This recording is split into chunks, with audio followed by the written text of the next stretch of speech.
Hello, and welcome back to another episode of Leatherneck Insider. I am Peyton Hutchins. And I'm Jalen Short. Western Illinois baseball player J.R. Heavlin is this week's Leatherneck Insider Athlete of the Week. Heavlin went 5 for 7 at the plate, along with scoring 2 runs and stealing 1 base this past weekend at Oral Roberts.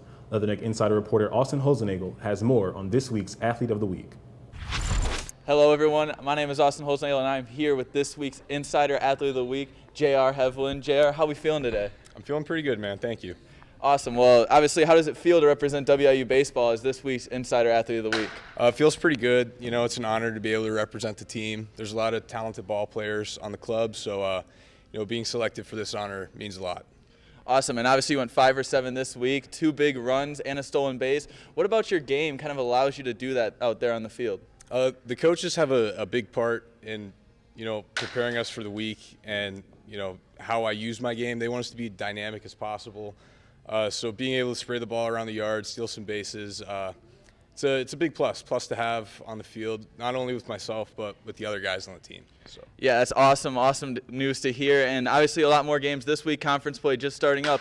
Obviously team could use a lot more of your play like that on the field. What else can we see from this Leatherneck team going forward? I think we're going to see a lot more dubs going forward, getting into Summit League play.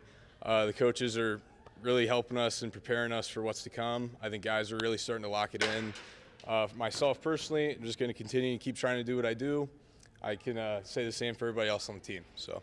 Awesome. Well, we can't wait to watch what you guys do out there on the field. And this was Austin Olsen and I reporting for Leatherneck Insider with this week's Insider Athlete of the Week, J.R. Heavlin. Thank you, Austin, and congratulations to JR. Sticking with baseball, the Leathernecks dropped all 3 conference games this weekend against Oral Roberts. The team falls to 3-20 and 0-3 in conference play. The Leathernecks looking to snap their losing skid as they haven't gotten a win since March 11th. The Leathernecks are home this weekend as they take on the South Dakota State Jackrabbits in a 3-game series. Switching over to softball, the Leathernecks had their first conference matchups this week. They faced off against the North Dakota State Bison in a 3-game series. The Leathernecks took Game 1 in extra innings as sophomore Cynthia Hull walked it off with an RBI single in the bottom of the 8th inning. Also in that game was a 2-run home run from Bella Alvarez, as well as a solo shot from Georgia Ray. The Leathernecks dropped the next 2 games in the series 1-0 and 13-4, starting 1-2 in conference play. On Tuesday, the Leathernecks faced off against Southern Illinois University Edwardsville. Savannah Rodriguez hit a solo home run and pitched 4 innings in relief. The team had 9 hits, including multiple hits from Georgia Ray, Aubriana Gracia, and Savannah Rodriguez. Unfortunately, they fell short in extra innings. A second game was supposed to be played, but it was called after 2 innings due to the weather. Despite the disappointing week for the Leathernecks, they had a lot of positives. Georgia Ray and Bella Alvarez both hit 2 home runs each during the 4-game span. Bella Alvarez currently leads the team in home runs with 5 on the year, as well as in batting average, batting .325. The Leathernecks are currently in St. Paul, Minnesota, looking to finish out a 3-game series this afternoon. The Leathernecks will be back home on Wednesday, April 19th, hosting the Iowa Hawkeyes. First pitch is set for 4 p.m. Don't go anywhere, because when we come back, we have a new segment for you and you won't want to miss it.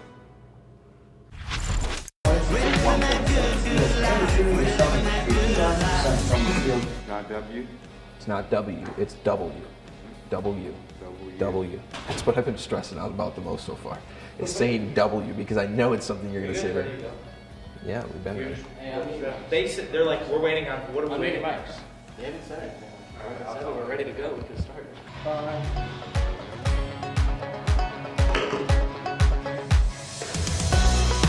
Hello everyone, I am Will Thomas. And I'm Dane Mackley. Welcome to this week's edition of Leatherneck Insider.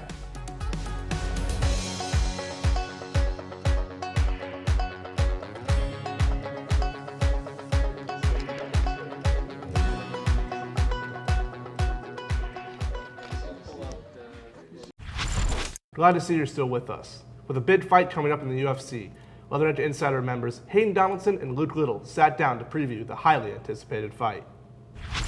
Hello, welcome into a new segment of Leatherneck Insider. My name is Hayden Donaldson. With me today is my partner, Luke Little, and we will be previewing and making our predictions for tonight's UFC 287 fight card. Yeah, for tonight, this weekend is starting off hot. We got the highly anticipated rematch between middleweight Israel Adesanya and Alex Pereira, the reigning champion. And with the co-main event, we got Gilbert Burns versus Jorge Masvidal. Who do you got in those 2 fights, Hayden?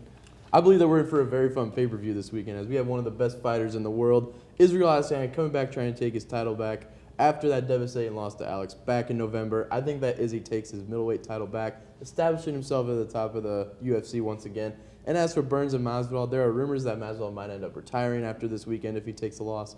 And he's not really lived up to his hype after he took that flying knee on Ben Askren, or gave that flying knee to Ben Askren back in 2019 with losses to Colby Covington back in March and then getting KO'd by Usman the year before.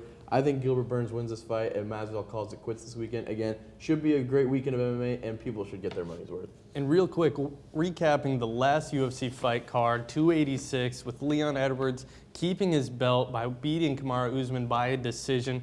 A very impressive victory, I should add. What are your thoughts on that matchup? You know, I've always been an Usman fan, and I was actually a bit surprised by the outcome, given that Leon Edwards kind of just got that one landing on Usman with the foot that kind of knocked him out and gave him the belt. I thought that Usman was going to come out and take his title back, but it was not the case. Leon is the undisputed welterweight champion, and it should be interesting to see what is next for these two. Yeah, it should be a really good weekend coming up in the UFC. But that's all that we have from Hayden and I.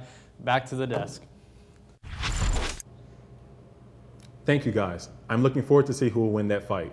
Going from the octagon to the rectangular-shaped field, the WIU men's soccer team had a heck of a season last year, with defense being a part of their success. They are going into the spring season with a new attitude and many freshmen getting experience. Head coach Eric Johnson talks about the offseason, preparation, and expectations for this season. Leatherneck Insider reporter Abdoulaye Doucouré has more on what this soccer season will bring.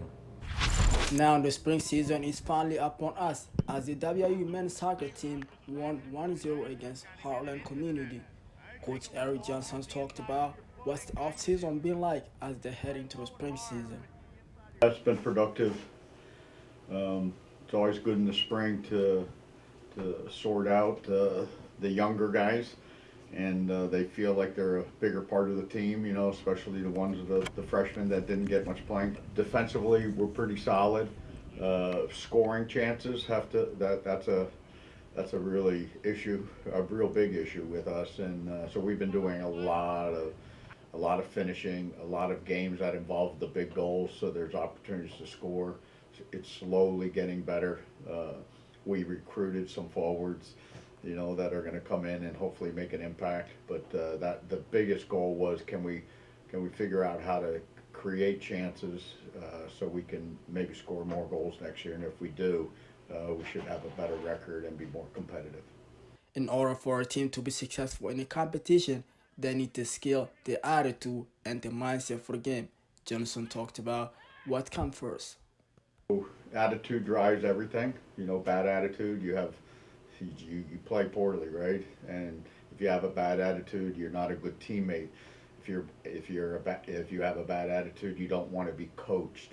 So attitude is the starting point, and because it impacts everything else you do. And that's called a playing relationship, right? We play together, we play for each other, and we play for the team. So those relationships are starting to happen now, and we'll build on that in the fall. The WIU men's soccer team has been playing against a phenomenal team for the past year. Coach Johnson talked about not one, but them all, because, you know, over the years I know almost all the coaches fairly well, and obviously Summit League games are the most critical.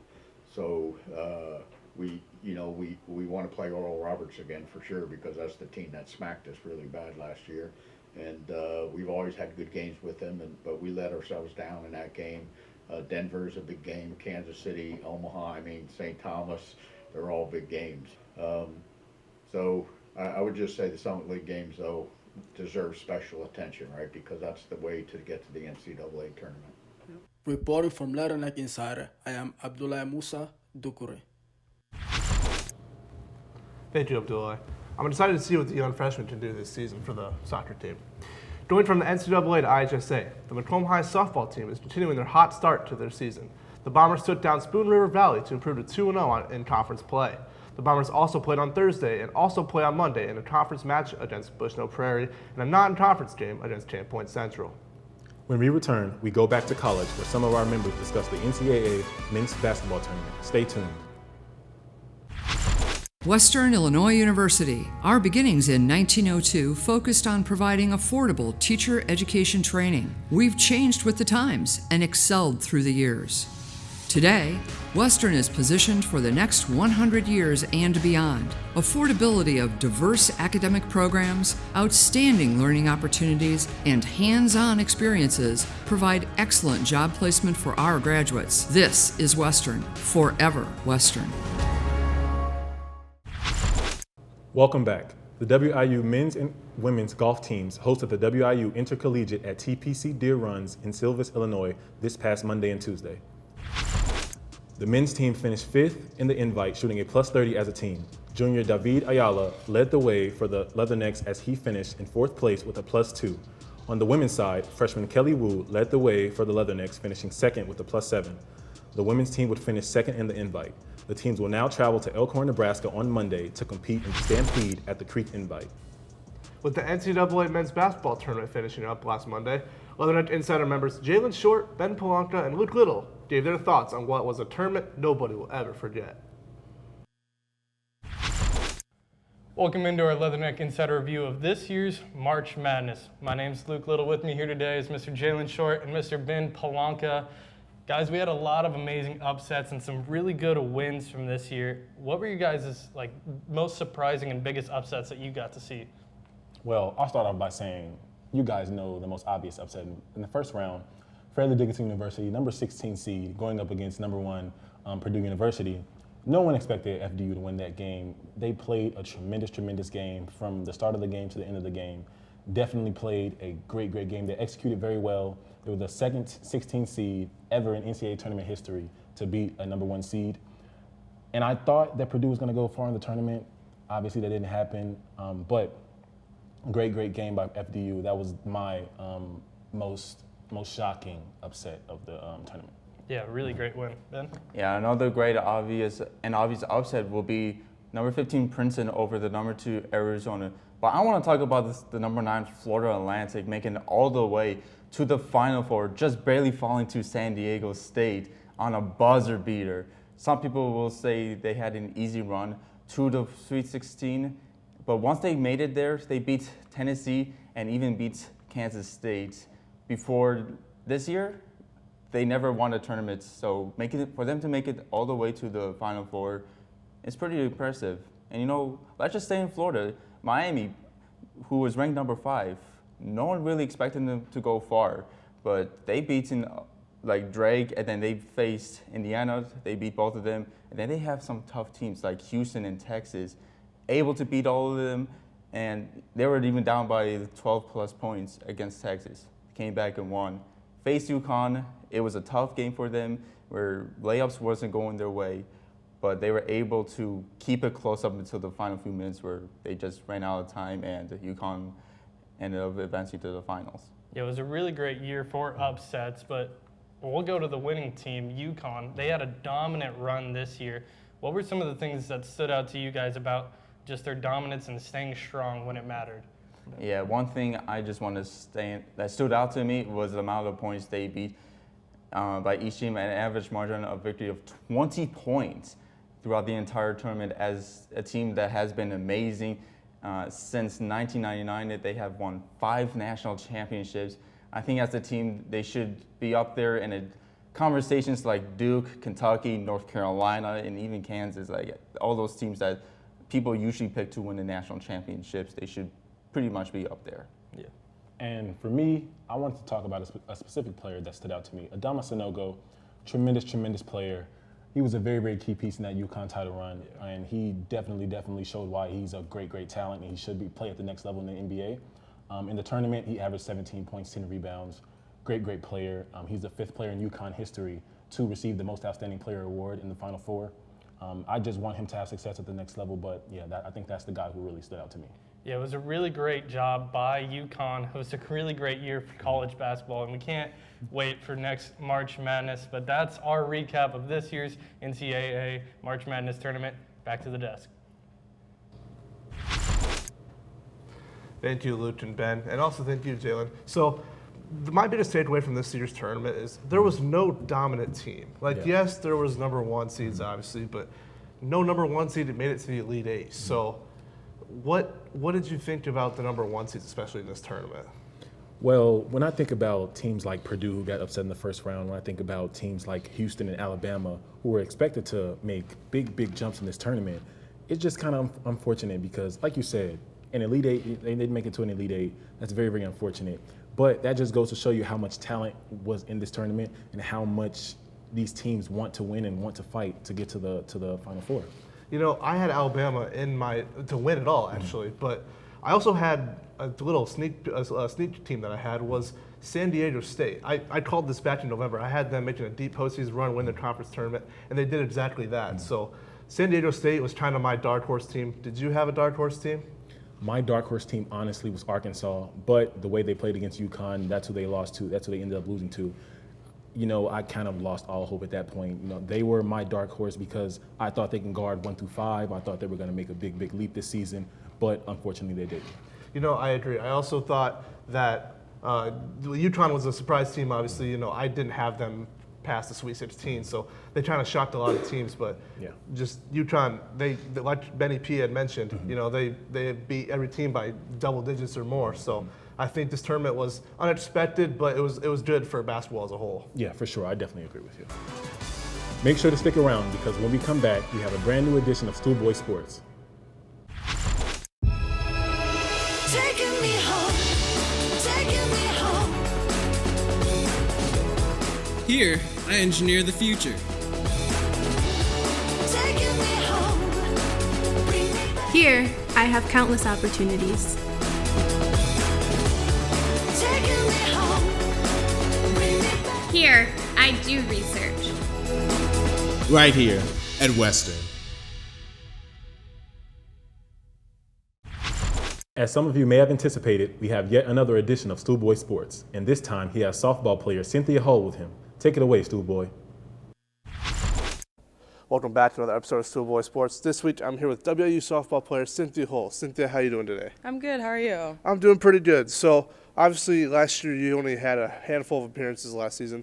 This season you've started 8 games. You've appeared in 20-plus games. What's been it like an increased role for you?